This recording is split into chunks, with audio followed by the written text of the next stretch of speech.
Okay, hello everybody, and welcome to Investing with IBD, sponsored by MarketSmith. Today is April 22nd, 2020. I'm your host, Arusha Pierce, and with me today is Kirk Du Plessis. He is the founder and head trader of OptionAlpha.com. Thanks for being here, Kirk. Yeah, thanks for having me. I appreciate it.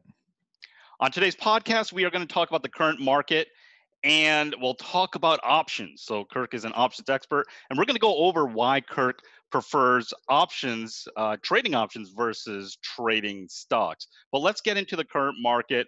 The market is in an uptrend. Obviously bad news is all around, but we got our signal a couple of weeks ago.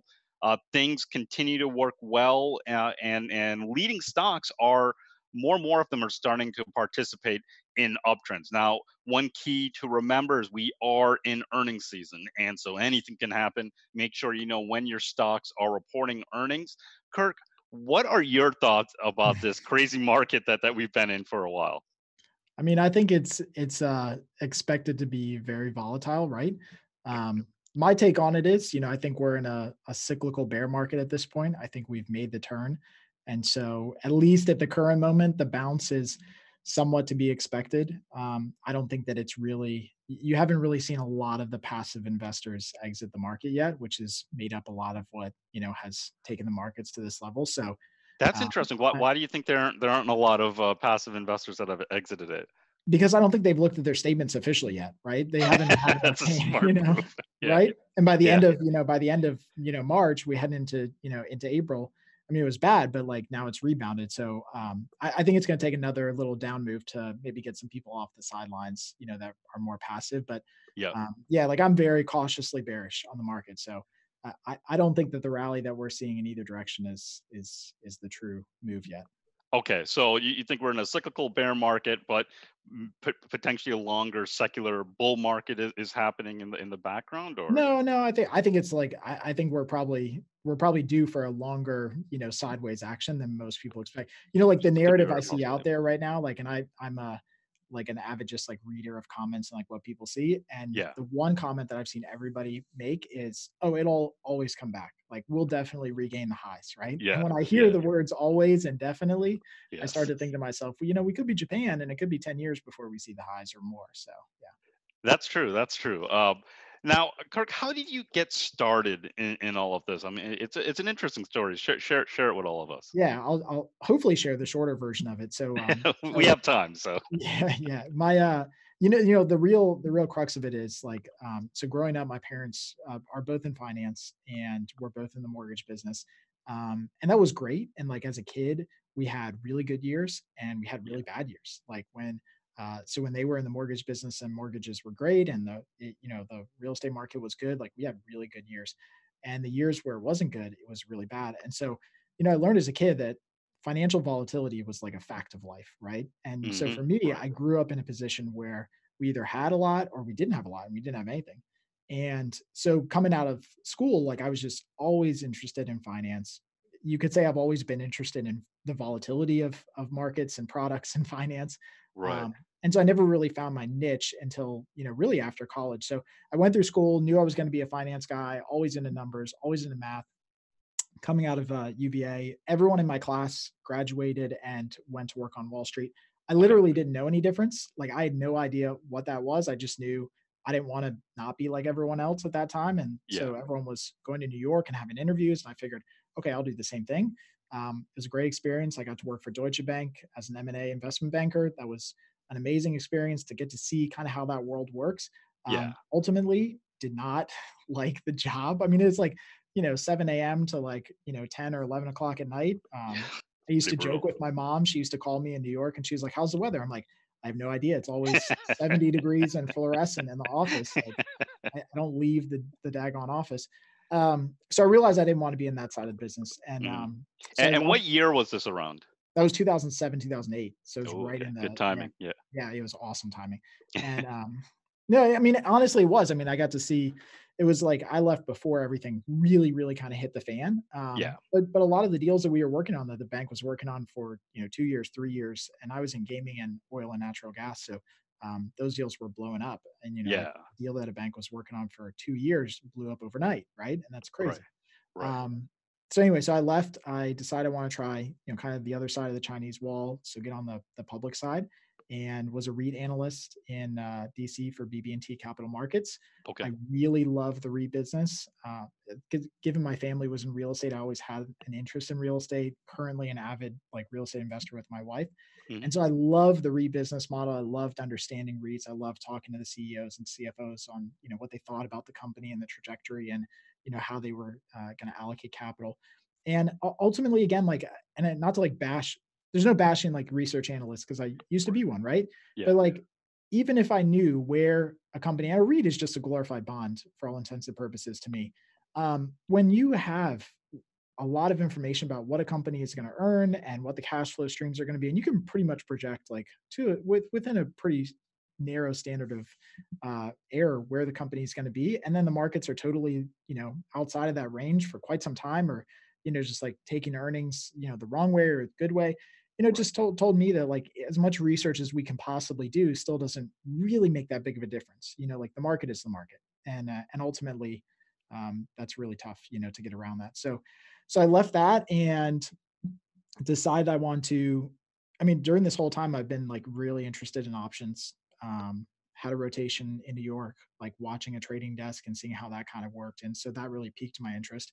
And Yeah. so I decided I wanted to do it. And so, And what did that pique your interest on? Just being able to yeah. manage risk really well and have define all the risk, or just the leverage part of Yeah. options? Like initially it was complex, right? And I Okay. love really complex ideas with finance. So, Okay.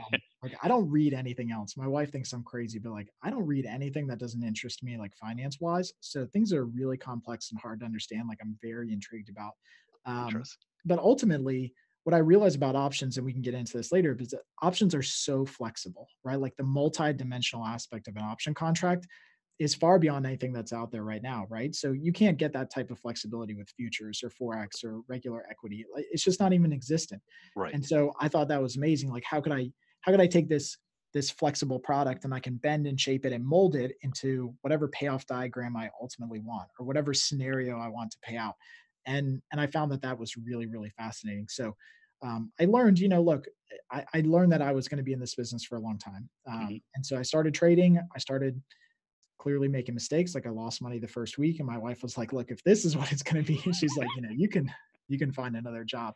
But Right. it was really interesting, and like I seriously think that, and people know this about me if they follow me. Like I'm on a lifelong progression to like figure out how this works. Like the stuff that I did 5 years ago, like we might have changed, and like even 3 months ago, like we started doing things like totally different, right? So every time that I learn something new, like I feel like the best investors, kind of ebb and flow and find their place. And so I've been on this like constant personal mission to figure out how this Well, I thing mean, works. and the first thing that you really discovered, and you might have mentioned it earlier, but I mean, you really discovered your passion right here. Yeah, You're living and breathing this stuff, which is definitely, I mean, that's really cool for yeah, for those who are able to do that, right? And then kind of dedicate a bunch of their life towards that. totally blessed. Yeah, totally blessed. And people are like, when are you going to stop this? I'm like, I will never, as long as the markets always change, like, and Yeah. there's a reason to like learn something new, then I'll probably never. I mean, I'm continuously fascinated by it. Yeah, And so you took this passion, and so now you started learning more about it, and then you just started a blog, right, on yeah, options, yeah, trying to keep learning it, but also teach others yeah. out there.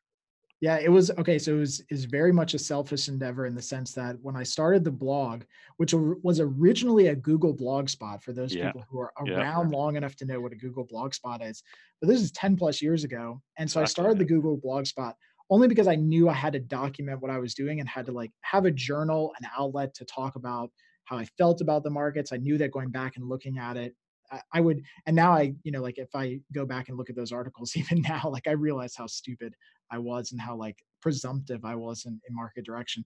Yeah. And but anyway, so I started doing that But I and mean, people started asking let's just questions. stop there for 1 second, Kurt. Yeah. Yeah. Just the importance of journaling is vital to really understanding Yeah. yourself, understanding how far along you are getting in your craft. Yeah. I mean, I don't understand why people don't like analyze their performance. And I think mental analysis of like what you were thinking at the time is so critical because Yeah. take somebody who was thinking yesterday that oil would never go below, or what, 2 days ago, whatever it was when the contracts closed negative, right? Right. Somebody yesterday said, "Oh, what's the worst that could happen in an oil futures contract? Oh, it goes to zero." Well, no, it actually goes to negative 40, right? So like now something about the market and the world that you never knew before, right? And Seriously. Yeah. so yeah, I can't imagine why people don't at least just jot down like what they were thinking at the time. You started taking these. So you started using Blogspot, starting capturing your thoughts on it, Yep. and that eventually, how did you grow this? I Yeah. mean, that's kind of the interesting thing. A lot of people, their Blogspots. No, I don't know if Blogspot's still out there, but there are tons of blogs and all this kind of stuff out there. Yeah. But you took that, doing what a lot of other people are doing, but you eventually started attracting others who were intrigued about your lessons. Yeah, yeah. It was very, like I said, it was very much selfish in the sense that when I started and I was blogging about what I was doing, a lot of people started asking me questions and Mhm. I would respond to their questions, whether comments or emails. And then I got really frustrated because people, like it wasn't enough just to respond in email. So I created a video and I would like show them what I was doing and how I was setting it up. And then people were like, "Kirk, all these videos are all over the place. Can you just organize them into a course?" I'm like, okay, yeah, that makes sense. Like maybe I can get less emails if I organized it into a course. And so I Yep. started organizing the videos into a course, and then more people started following. More people started asking questions. We got better at doing courses. I started, doing more research and like, honing up the skills and the research. And that was literally how we have continued to grow from today. Like we don't do much advertise. We probably do $100 or so, maybe a quarter in advertising. We Wow. don't do affiliates. We don't do Yep. paid sponsorships. I don't do partnerships. I don't do anything. Like it's all pure organic. Just put out as much content as humanly possible, and try to help out a ridiculous number of people, and it'll all come back around, and work for us. Yeah, and like they always say, content is king, right? So Yeah. if you're sharing value there, Yep. they're going to keep coming back for more. They're going to get on your email list. They're going to be reminded to come back, check out some of your latest research. Yep. So you are you've taken it from the blog. What other kind of steps are you looking forward to taking Options Alpha to towards or Yeah. Yeah, I mean, not to get like too far in the weeds, but like right? I think about this business and everyone that's in this business, like that we have as employees, we have a very the word that we always use is like a glacier mindset. And I've talked about this in podcasts before, but I have no problem being a company that moves seemingly incredibly slow in Hmm. the sense that I feel like nowadays, and we were in the Inc. 500 twice, right? So like we've grown really, really fast, but I still Wow. think that we're moving slow because we're taking our time to figure out like what the issues are and what the problems are and how we can solve them as a company for this community. And I feel like too many times in this world, and especially lately, tech has just moved so incredibly fast that it's just kind of like burning money, see if it sticks, and then if not, you blow out and you start again. Right. Right. I've never wanted Option Alpha to be this. I wanted Option Alpha to be something different. So Option Alpha is and will be a software company more and more as we continue to progress. So like one thing that we've learned in this whole process is obviously we want to give away education for free. That's what we've always done, right? That should always be kind of like the lead. We should give and serve without the expectation to get back. Hmm. What we've learned with now 210,000 people in our community is we've learned that software tools and research and technology are the missing gaps in this industry. Brokers are incredibly behind the eight ball. That's why you see the rise of a Robinhood, which is not really doing that anything like special other than Yeah. zero commissions. I mean, they're not really doing anything special technology wise yet, but that's why you see the rise of the Robinhoods of the world and other, brokers that are doing better tech stuff. So what we've started doing is the last couple of years start really migrating on the tech side. And one of our big products that we're going to be rolling out here soon, actually in conjunction with TD Ameritrade, who's our partner in this, is an auto trading platform, which is going to be really kind of the first of its kind, and fully automated trading strategies, kind of drag and drop builders to do whatever you want to do ultimately. And that's what I hear from our community is like the biggest need that they have is time. Like a lot of people go Right. through our training or anybody's training, I don't care who it is, they understand the mechanics of it. But right now, the options industry is like it's so old and antiquated. It's like we're doing bill pay, manually writing checks. Like that's Wow. every trade has to be executed by hand with your stupid mouse. Like, I hate this thing. Like, I want to crush my mouse. I don't want to use it anymore. Right. Yeah. So that's where we're going. Technology, research, data, like that's where the future of this industry is. That's great. So the market is currently an uptrend, and we potentially could be starting a new bull market. But remember, earnings season has started, so you want to make sure you know when your stocks are reporting earnings. Let's take a quick break, but when we return, we're going to talk more about options and some of the option strategies that Kirk looks for. Stay tuned.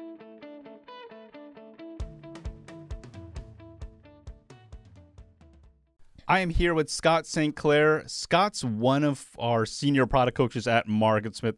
Now, Scott, there are a ton of publicly traded stocks just on the U.S. I think it's over 5,000 stocks. Who has the time to go through all of these stocks and find the very best ones? Yeah, most people don't, right? So what you need is a tool like MarketSmith. We have decades of research on what makes a great winning stock.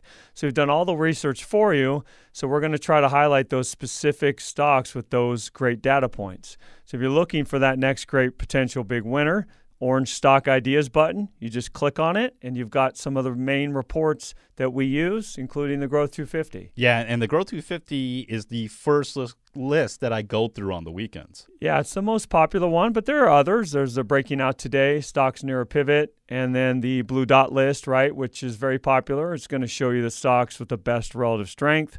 So we've done a lot of the work for you. What you have to do is review these lists. You're going to come up with some of the best ideas in that current market environment. Perfect. MarketSmith saves you time and makes investment research that much easier. For more information, go to investors.com/podcast2020.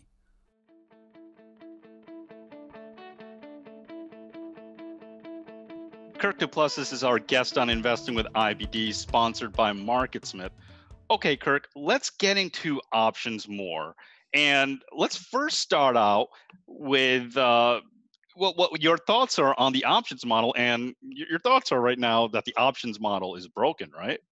Yeah, by the way, this is not my thoughts. This is actually a lot of research that's gone into it by Okay. numerous people before, for sure. But Yeah. but it's an undisputed fact at this point that the options pricing models are broken. And you're talking about like the Black-Scholes models that were created in the 70s and Yeah, things like that, right? yeah, but even I think it goes beyond that because you go and you look at what most of these central banks are using for stress tests, Okay, yeah.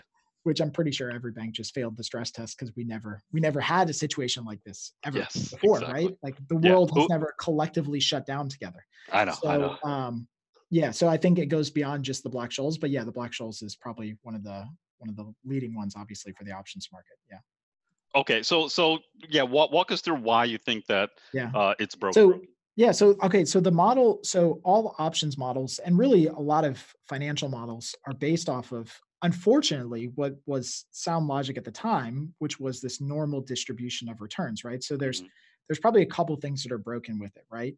The first thing is this idea that there's a totally random walk that happens on equity prices and underlying security prices, which we know is actually not the case. And so the random walk suggests that every single event is totally independent of the last. Well, you can look no further than the last month to realize that everybody and their mother had the idea of the pandemic when the market was crashing. And so when stocks were crashing 6% and then the next day 5%, clearly it was not random. Clearly Right. every day was not independent of the last. The market has a memory. We remember what happened. We will probably not try to make the same mistakes that maybe we made as traders and investors collectively, everybody included, because we've now lived through that event, right? So there's Right. memory in the market. Days are not independent of one another. So that's the first thing. The second thing is this idea of the bell curve. And the bell curve is a great tool to visually explain what happens with distributions of returns and this idea that most of the distributions of returns are kind of center to the bell Mhm. curve or kind of in the middle. And then you have these tails that are on the edge. And so most of the models that are around pricing and expectation and volatility, all baked into options pricing models, assume a normal or semi-normal distribution. We'll just say normal for the sake of this argument, right? Mhm. But unfortunately, again, like that's not the case. And you can, it's funny, like when you actually really start researching this, and I tell people this all the time, like, don't take my word for it. Just go look at the numbers and go look at the math yourself, right? You go back to like September of 2008, and even not including like this recent crazy market drawdown that we had, fastest time to 30% drawdown ever in history. They go back to like September 2008, and the market went down 7%. The odds of that happening, according to the models back in 2008, was 1 in a billion, yet it happened. And then you had 1998, where the Dow fell 3.5%. Then a week later, it fell 4.5%. And then it fell 6.8%. The likelihood of that happening is once every 100,000 years. Clearly, the models are not associating the tail risk appropriately in everything that's out there. Yeah. And we just learned this all over again. And me and you were talking about this months ago, actually, before this happened, when we were kind of like, prepping for this interview, or I guess, Right. You're talking about pre-interview stuff. But, like we learn this lesson again, and it'll happen over and over again. Markets move way further, way faster than everyone expects. Markets are not independent of every day. Like every day's event is not independent of each other. And a lot of volatility clusters around certain time periods, like what we're seeing right now. And I think that traders most of the time don't really understand this. I mean, like, you look at crude oil just the other day, went negative for the first time. Nobody knew that that could actually happen, right? That was not even a possibility on anybody's radar. Most people are like, oh, what's the worst that could happen? The futures contract goes to zero. Actually went to negative 40. Like, what if it goes to negative 100? I know that sounds crazy right now, but it could. I mean, it clearly could, right? So, so my thought. I've been trading now for 20 years. Yeah. I've had 3 once in a lifetime events already. Right. You're absolutely right. It's and even for us here at IBD, we're based on trends. We're based on that markets do have a memory, and there are clear times when you want to be in the market, and clear times where you have to protect yourself and be out of the market. Yeah. I mean, like, the analogy that I use is like, you can't avoid a fight, right? Like, you're going to fight the market, right? You can't avoid a fight, but just like maybe scaling back at some points, maybe using some discretion with, risk management, maybe you can avoid a knockout punch, right? You're going to get punched in the face, but maybe you can avoid a knockout punch, right? That's ultimately what it is. Yeah, no, that's perfect. And that is the key. It's survival. Right. And avoiding that punch from Mike Tyson, it's going to, increase the chances. Just get out of the ring. That's right. When he hops in the ring. Right. Yeah. And if he looks angry. So the options model, can't disagree there. I mean, there are a number of assumptions taken into account that just isn't that's just not reality. And we've seen it over the last 20 years. Right. And it almost seems now that things are happening faster. They move, everything, like you mentioned, moves down quicker. Maybe they recover quicker. I mean, the markets really recovered very quickly last year at the beginning of 2019. And it was in this V-shaped recovery that really generally doesn't ever happen either. So there you just have to have an open mind. You have to take a look at all these models and take a look at all these frameworks and question them, because as more technology comes into the environment, as different strategies come in the environment, things change, and you have to change with it. Yeah, and I think your point about just like it could happen on both ends. So like going back to like the bell curve, like the data that's out there. So this is not my theory, but like this is the data that's out there. The data that's out there is definitely suggestive that the bell curve and the tails are fat on both ends, meaning that we have way more large down moves than expected and way more large up moves than expected. And we literally just lived through both of those events in the last 2 months, right? We had a massive down move, massive up move in both directions, both of which nobody saw coming, right? So it's fascinating if you're an investor and you're not paying attention right now, I mean, you're missing an opportunity just to learn and watch. Yeah. That's absolutely true. So let's talk more about options and some of the option strategies, especially for those who are new to options. A few tips that you can give them, or a few kind of different things they want to think about when considering using options as part of their strategy. Yeah. I think getting back to like the talk about the pricing models are broken. I think what it really comes down to is, and the analogy that I always use is, the pricing models are skinny in the middle and fat on the edges. And so what I mean by that is that just as much as the market over assumes that things are going to be, or that we have occurrences that are on the tail end more than the model assumes, in the same way, the middle of the options pricing model, or the distribution curve, normal, bell curve model, over assumes how far things are going to go most of the time. And so like, this is again, a very well documented, phenomenon, I guess you could call it, but it's really just the implied volatility risk premium. It's this idea that even though we're going to have these tail end events, these black swans, most of the movement that happens long term in the middle, kind of like the messy middle, Yeah. is overpriced. And so what that means is that most of the time as an options trader, you're going to be entering a market where options are generally overpriced. That doesn't mean they're always overpriced, but it means they're generally overpriced. It doesn't matter if volatility is low, it doesn't matter if volatility is high. We generally see this implied volatility risk premium start to present itself around kind of the middle, at the money, near at the money strikes. And so I think as an options trader, you have to keep in mind this pricing that happens. So if you want to be an options buyer, you're potentially going to go through years, months and years of negative returns to maybe hit a grand slam home run if you can survive it. Wow. If you're an options seller, you could go through many, many, many, many months, maybe years of really good potential premium just to be knocked out completely by one major black swan event. So right. I'm not here to say necessarily which one is better or different. Like you be the judge of your own character and what you want to do. But I think understanding that dynamic is really, really important, because if you don't understand the pricing that goes into these and how pricing is derived in many of these markets, you have no chance just directionally picking, because there's no edge in direction, right? So there's only an edge in pricing. So so one thing that a lot of newer investors do, or especially newer to options, is instead of buying a stock right there, and this is from what we see here in IBD, instead of buying the stock, they want to buy the calls. Yep. And so then they'll go long and they buy out of the money calls too. Yeah. Right. Talk about that with that kind of strategy. And to top that off, even though they might buy weekly calls. To talk about why that's not necessarily a great strategy, especially for the longer term. Yeah. I mean, I think the end result is, in my thought process on strategy, is you just have to know what you're giving up, right? So there's no free lunch in the market. You can't just arbitrarily make a bunch of money just buying all these call options, selling all these call options in either direction. So when somebody goes in and they buy a long call option, basically what they're giving up is they're giving up the downside risk in exchange for lower probability of making money on that trade. And I just don't think that people understand the gravity of that trade-off. So yes, you can buy a call option, might cost you $100, might cost you $10, but because it's low priced and low valued, there's a reason why it's not going to make money 95, 90% of the time, depending on where you buy them. So I think the strategy is misguided in the sense that people look at it as an easy way to triple, quadruple money because they see people on Instagram with sweet cars and sweet whatevers, right. Sweet watches, like, exactly. tripling their money. Right. Right. But I think, again, it gets back down to pricing and just understanding the dynamics of an option contract.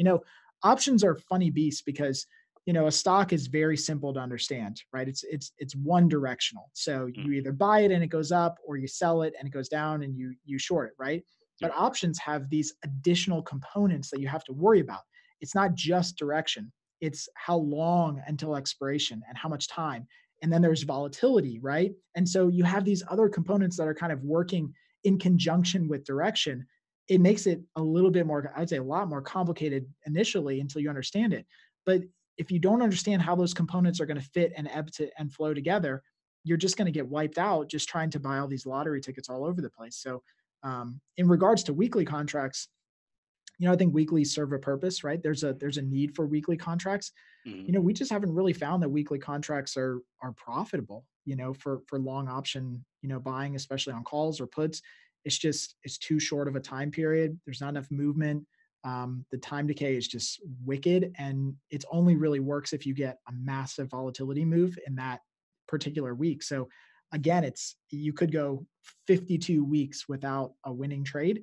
Yeah. How much capital do you go through in that time, right? That would be the question, right? Yeah, and that's the key. I mean, you have to take a look at the math. You have to take a look at the probabilities, and over time, how many trades is going to take for you to be profitable. Yep. Yeah. It's funny. We did a research study on earnings trades, and one of the most profitable strategies that came out of it was a long call option on earnings. So just buying a long call option the next week on a stock that's announcing earnings. Okay. Now, if I told you that on the outside, you'd be like, oh, well, okay, maybe that makes sense, right? The stock has a big pop and it makes a big move higher.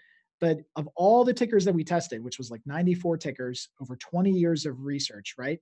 It Mhm. was only a few tickers, like 5 occurrences that were astronomically better returns in that 20-year period. And it was on things like Netflix, Chipotle, Priceline that had exponential returns on Right. 1 or 2 earnings events. So I asked people, like, you could go 20 years potentially, loss, to maybe make it all back in one shot, but you just don't know when it's going to come in 20 years.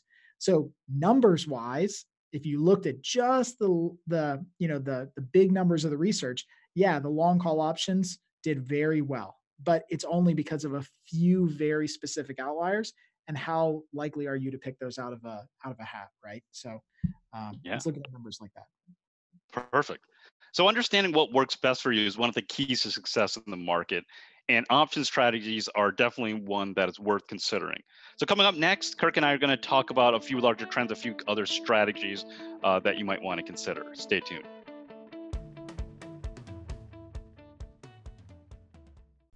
I'm here with Scott St. Clair, and Scott is one of the senior product coaches at MarketSmith. Now, Scott, we've both been doing this for a long time, and we know that investment research takes a lot of time. There's so many factors that you want to look into to try to figure out whether this is a stock to buy or not. Quarterly earnings, huge sales growth. Hey, are institutions buying it? The list goes on and on. Yeah, it's a common question. I hear it all the time. I don't have time to do this work. So you don't have to spend that much time. If you have a tool like MarketSmith, we do a lot of that work for you. Right there on the chart, earnings, sales, group strength, institutional sponsorship, like you just mentioned. Right. It's all there in the chart. So it allows you to make a decision much easier. Yeah, and the beauty is that we have in-house analysts that go through the SEC filings. They pull out those numbers and they put it right on the MarketSmith chart, and all you have to do is analyze them. Yeah, I couldn't imagine having to go to the SEC website and look at the income statement, et cetera. That sounds like a lot of work. Yeah, and that would take hours and hours, and in that time, you can go through hundreds of stocks and find the best ones. So don't miss out on a big winner because you don't have enough time to research it. For more information, go to investors.com/podcast2020.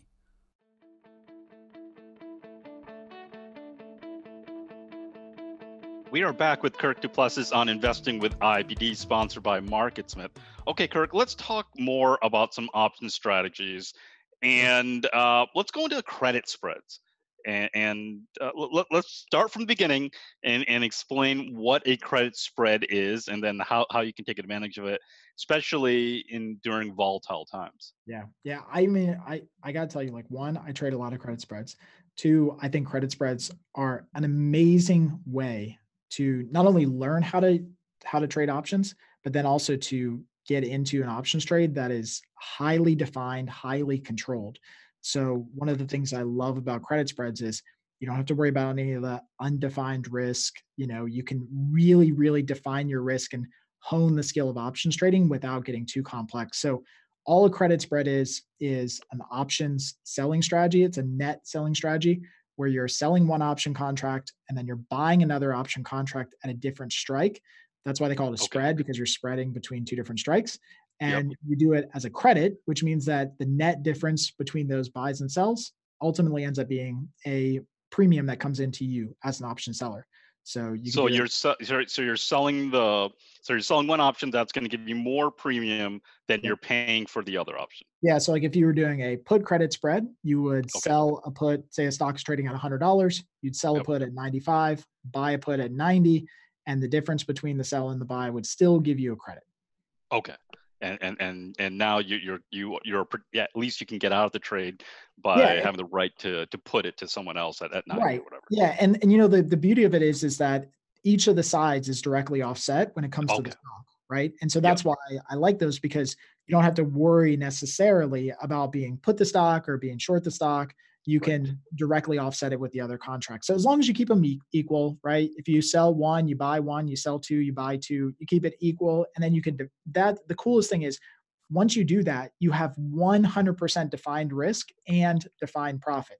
So heading into it. And this is why I tell people all the time about stocks, right? If you buy a stock, do you exactly know how much risk you have?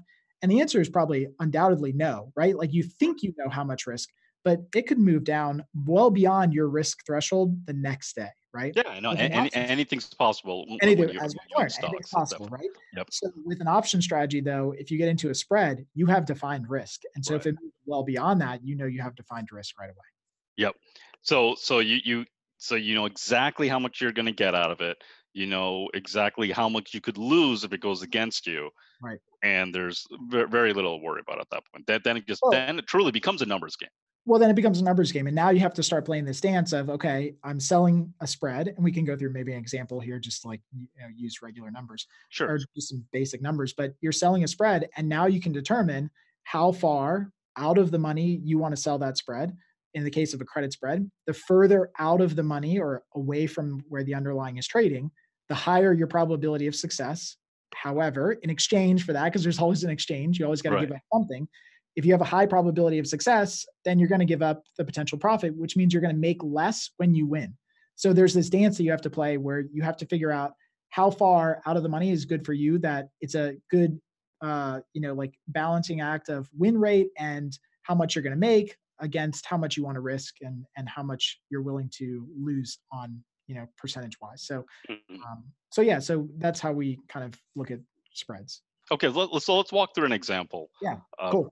So what I would do is, so like right now I'm doing a lot of call credit spreads. okay. And so the reason I'm doing these is I like these because we've had a huge run up. And I think that we are probably in potentially a zone where the market doesn't necessarily go down, but doesn't go up at the same pace, right?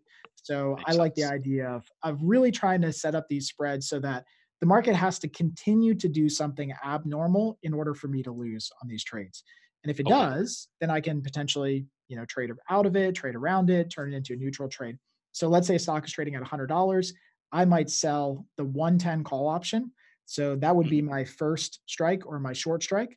So stock's trading at 100, I sell the 110 call option, and then I buy the 115 call option. So that now creates a spread between 110 and 115. The net difference between that could net me a credit of $1. So Okay. $1 of potential option premium. That means that I'm potentially risking $4 to make that $1. And so how I get to the $4 is I take the width of the spread, which is $5. So I sold the 110, I bought the 115. I collected Yep. a $1 premium. That leaves $4 left in the spread, and that's my potential risk. So that strategy might have, say, a 70% chance of success. So I know that there's a 70% chance most of the time based on the option pricing models, right? Because we know that they're mostly broken, but most of the time should be 70-ish% chance of success or more. But Yeah. at least I've got controlled risk, right? So I know exactly, like heading into the trade, I know my numbers, I know the math, I know, potentially how it's going to work out. And in order for me to lose, the stock has to go above my 110 call strike and beyond my break even point Yeah. In that defined amount of time. in Right. that So defined amount of time. Yep. what kind of time period do you look for this? Is it short amount of time, or are you trying to Yeah. give more amount of time for this? Let me context this around the research that we've done. So I would argue to say Okay. that we've got more research than anybody in the entire world on specific option strategy performance. And I know this because our Amazon server costs are ridiculous just to even house all this stuff and like run this Well, data, right? So yeah, when I that's say that cool. we've tested millions and millions and millions of strategies, we've tested millions and millions and millions of strategies. What we generally find is that when you are trading shorter, let's say short premium strategies, so your option selling net, somewhere around 30 to 60 days ends up being pretty well. For some Okay. reason, when you get inside 20 days, it just doesn't work out as well. Now, that doesn't mean that it works better to be an option buyer in that time period. It just means that like 20 days and inside, it's just not enough time, right? Not enough time. And you're really kind of more gambling with market direction than you are trying to go after a systematic, quantifiable edge. And When is you're that maybe because the pricing is even more off during that I shorter think amount of time? I think it could be a factor of like illiquidity. So you got Okay. bigger spreads, right? Yep. In those shorter contracts. And then you also have a lot more gamma risk during those time periods. So gamma risk meaning that the option prices move more frequently. And so they're Okay. they're more likely to just either be really profitable or really not, and nothing in between. So I think that, as an option seller, somewhere around the 30 to 60 day time period is probably good, right? It's a good judge, right? As an option buyer, we generally find, and this is like broadly across strategies, that going out even further and kind of buying yourself some extra time works well. So if you go too close as an option buyer, which is funny because this is all I see people do on Facebook groups and like communities and Reddit, is they buy a bunch of these like short options, 2 weeks out. And I'm like, Right. well, research just is the math is what it is. The data suggests, probably maybe 60 days plus for some of these option buying strategies. So that's how we do it. We kind of work in the 60 to 30-day time period.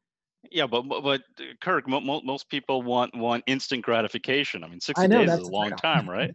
That's the trade-off. See, if you want instant gratification, you have to just give up your money. That's the trade-off. Right.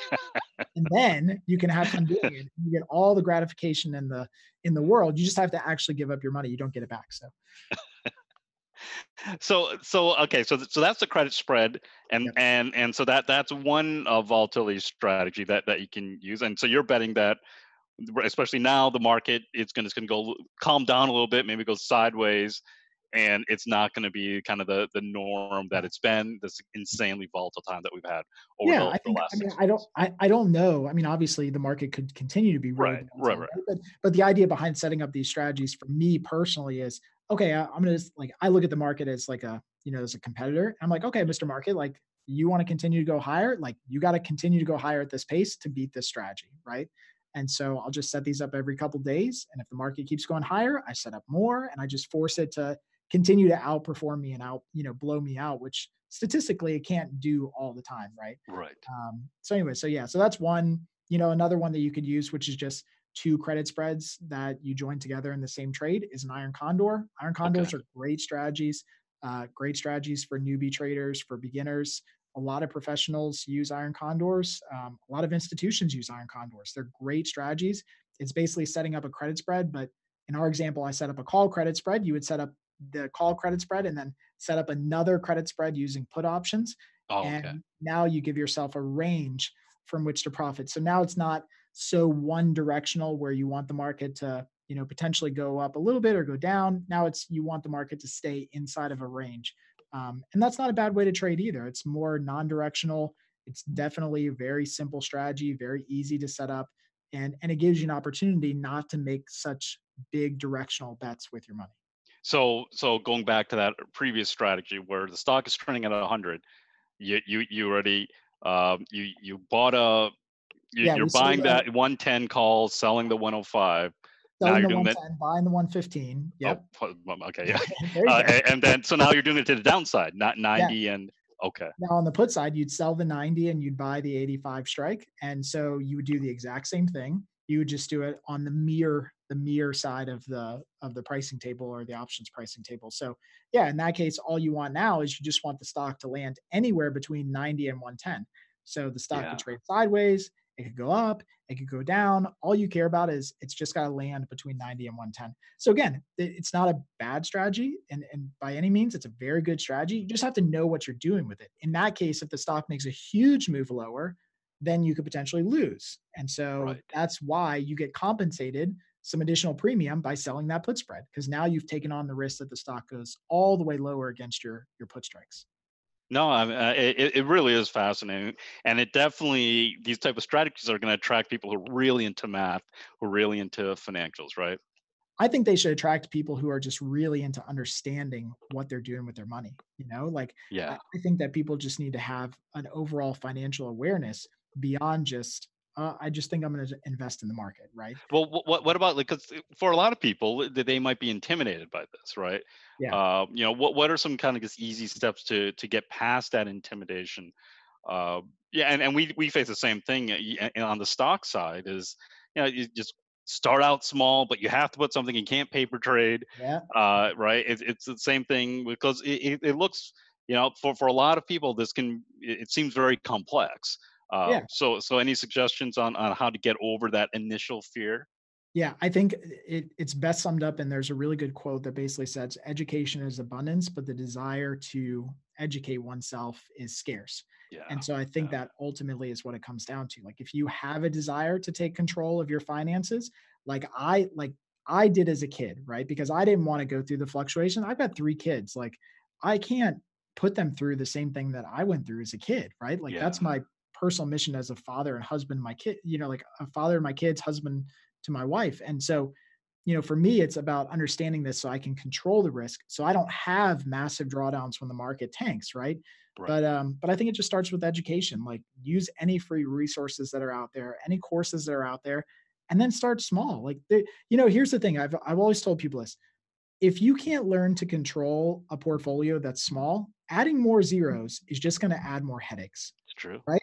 It's so funny because people think that if they have more money, magically they're going to be successful. But we all know the stats on people who win the lottery and then are back to broken like a couple of years, right? Yeah, seriously. If Yeah. you can't control a small portfolio, adding more zeros is not going to help. It's actually going to make it worse.